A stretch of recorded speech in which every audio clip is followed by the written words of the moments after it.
I'm calling the legislature of the state into an extraordinary session for the night of February 16th at 6:30 p.m.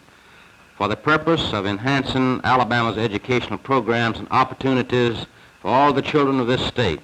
I said in my campaign for governor that education would be the primary function of state government.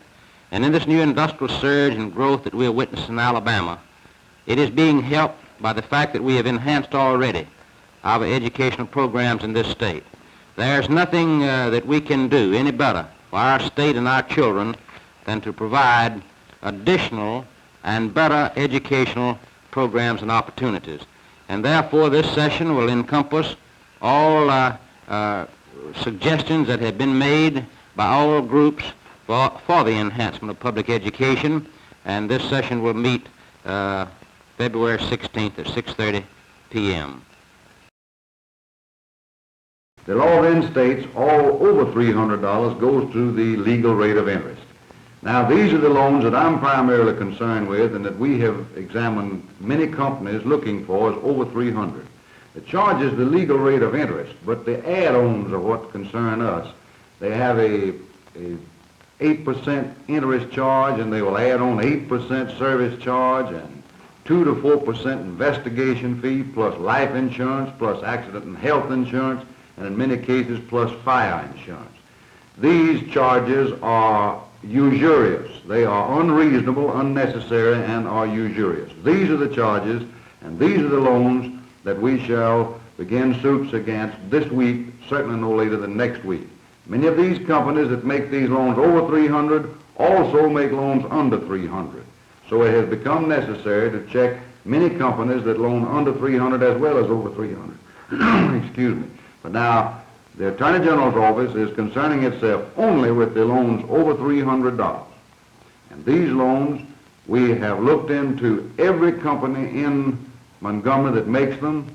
We've some 10 or 12 in Birmingham, and without exception, we have found every company to be charging what we consider as usurious interest in the loans over $300. This, or these actions, are what we are going to bring a halt to with court action within the next few days. We're going to Columbus, Ohio, where I'm going to have a press conference there in the morning at 9:30.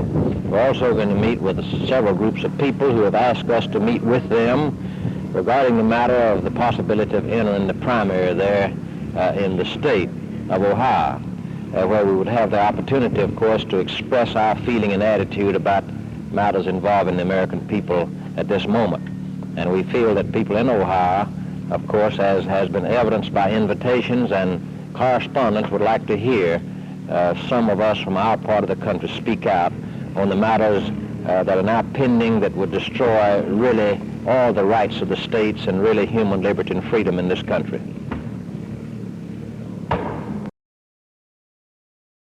My office today prepared a bill that was offered to the legislature of Alabama that would make it a crime for persons to incite others to acts of violence. The purpose of this legislation is twofold. First, to provide a remedy for the people of Alabama to deal with inflammatory speeches made by extremists who are hurting Alabama's image. Secondly, to fill an existing gap in Alabama's statutory law by making the incitement of a felonious crime punishable upon the completion of the act of incitement itself. I believe there exists in Alabama today a definite menace to law and order because of these speakers or representing extremist groups from both the radical right and left, whose inflammatory speeches will and have continued to incite criminal conduct. This legislation could serve as a deterrent not only to the Ku Klux Klan, the National States' Rights Party, but to the equally dangerous civil rights organizations such as the Deacons of Defense or the Black Muslims.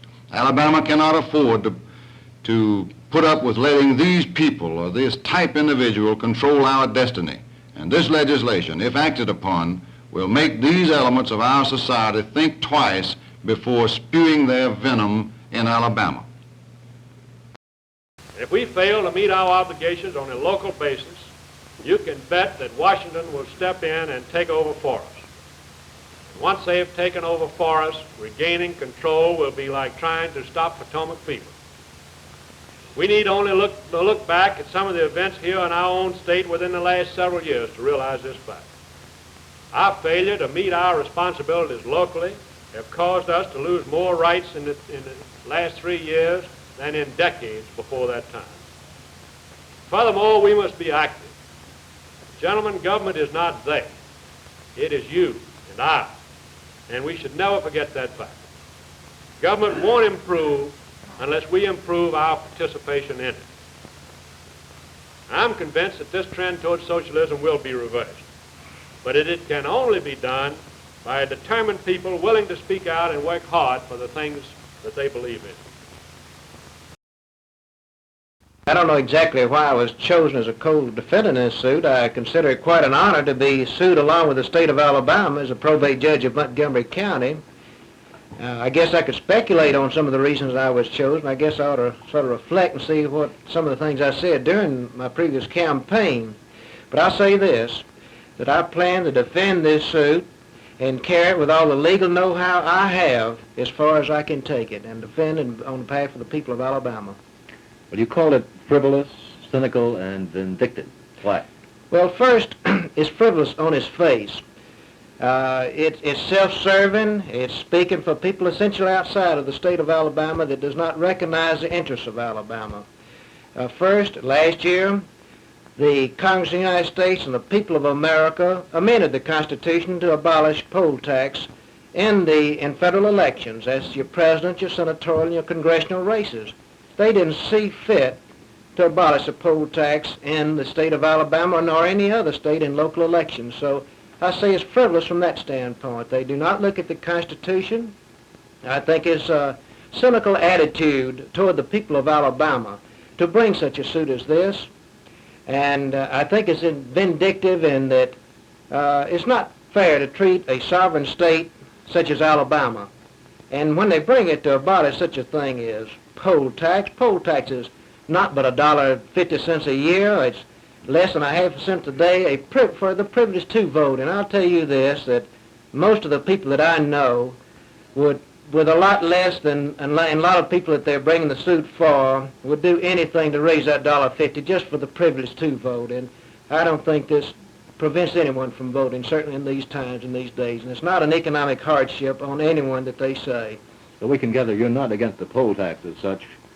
But, sir, again, how long do you have before you must file an answer to this suit? And you say you will carry it to the U.S. Supreme Court. I have 20 days in which to answer this suit, and you can believe me, I'm carrying it as far as I can to the Supreme Court of the United States, and I do hope that they'll give this consideration and consider it as an unconstitutional act against the people of Alabama, that the law is unconstitutional.